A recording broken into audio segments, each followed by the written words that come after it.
يا هل الخير يلي تاخذون النصيحة، اسمعوا عالمناصح وافلحوا بالنصايح. كم من عالم عاشت وراحت جريحة من كثر قول في اللغة ترى العون.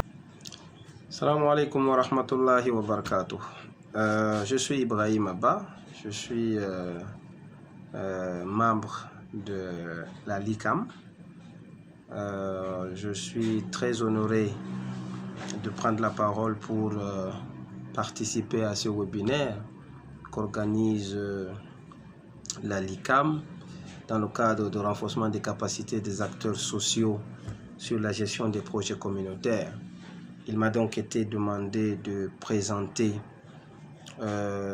les secteurs ou domaines d'activité à privilégier, bien évidemment dans le cadre d'un projet communautaire.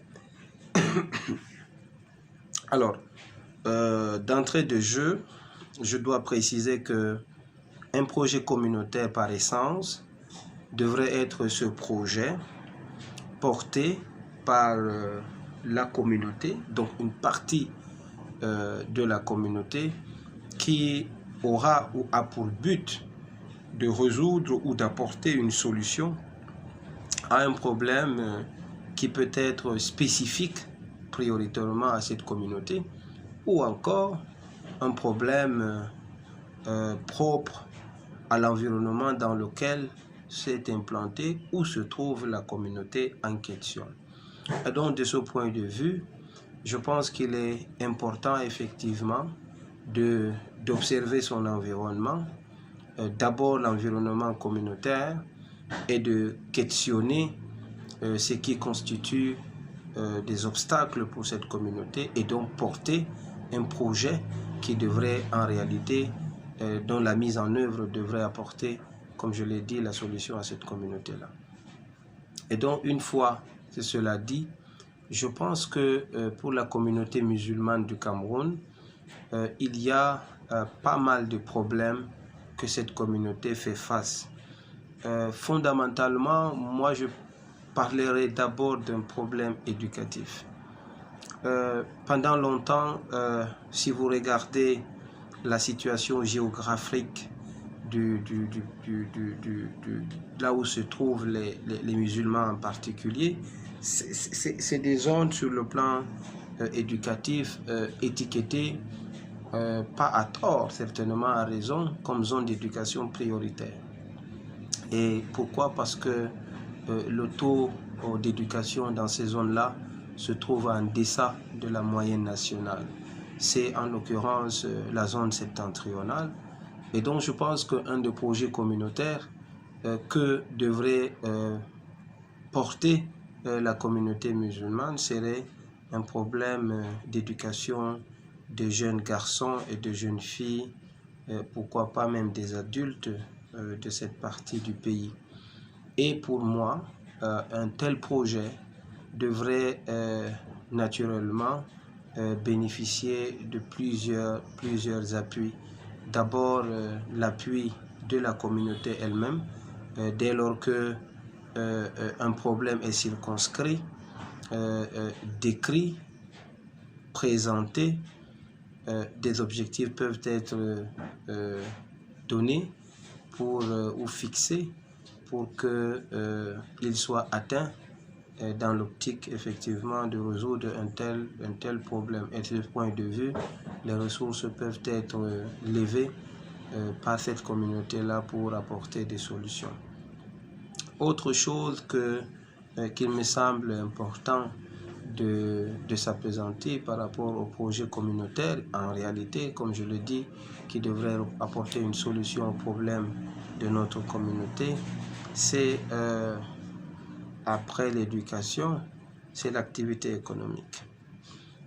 C'est sûr, c'est vrai, lorsque vous êtes éduqué, la partie, le capital que vous gagnez ou vous stockez ouvre la voie à une activité économique.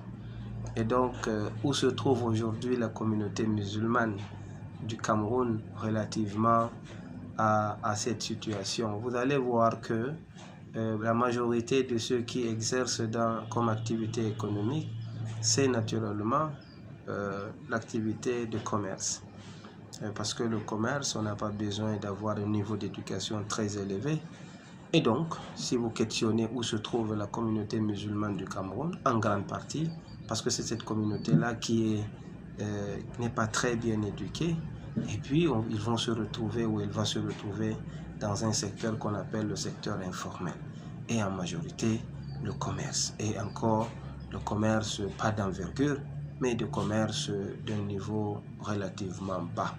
Donc pour moi, un projet communautaire devrait aller dans cette optique-là pour changer la façon ou la perception qu'on a des activités économiques de ceux qui véritablement se trouvent dans des zones d'éducation prioritaire. Il faut donc privilégier les secteurs dont nous avons un avantage comparatif. Je prendrai le secteur agricole. Vous savez très bien que la majorité des régions de nos pays, elle est davantage agricole. Et je pense qu'avec l'avancée de la technologie, des projets allant dans le sens d'améliorer la productivité agricole pourraient facilement lever autant de financements. Et de ce point de vue, l'agriculture, l'élevage, la pêche pourraient effectivement mobiliser les acteurs de notre communauté. Maintenant, si vous voulez, comment est-ce que un projet peut-il être monté pour véritablement lever le financement? Comme je l'ai dit, c'est d'abord circonscrire le problème. Quel est l'apport de ce projet dans la résolution de problèmes propres à cette communauté-là?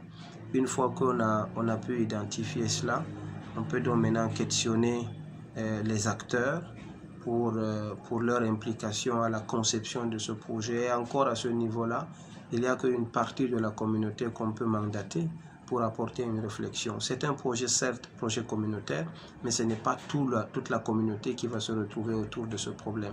Il y aura juste une élite, n'est-ce pas, qui va effectivement circonscrire la problématique et puis consulter, l'approche participative, consultative, pour recueillir le point de vue de la base jusqu'au sommet, pour pouvoir donc attaquer les différents axes qui pourraient être transformés en axes stratégiques et donc avoir un plan d'action à mettre en œuvre à l'horizon donné pour pouvoir apporter des solutions. Et une fois que cela est fait, en fonction des ressources disponibles, intérieures comme des ressources à lever, on pourrait on pourrait prioriser cette fois-ci les différentes actions qui sont identifiées comme actions prioritaires devant lever ou tout au moins correspondre aux ressources disponibles.